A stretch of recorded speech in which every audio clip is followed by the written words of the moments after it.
Kami mulai dengan berita peristiwa di Sumatera Utara. Kebakaran melanda gudang penyimpanan bahan baku pembuatan sepatu di Jalan Pendidikan Kabupaten Deli Serdang. Besarnya api membuat bangunan gudang roboh.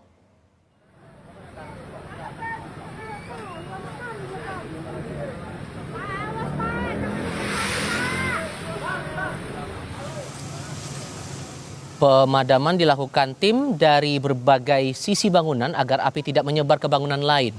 Namun api sulit dikendalikan karena banyaknya material yang mudah terbakar di dalam gudang. Pihak perusahaan mengatakan bangunan yang terbakar adalah gudang penyimpanan bahan baku pembuatan sepatu dan sandal. Tidak ada laporan korban dalam insiden ini, penyebab kebakaran masih diselidiki. Bisa ceritakan bang, waktu kejadian itu kita ada pekerja atau apa pas lagi gimana? Itu tidak ada. Kosong. Yang bertugas hanya satu. Terbakar. Kita belum bisa duga ya, karena nanti kita nunggu dari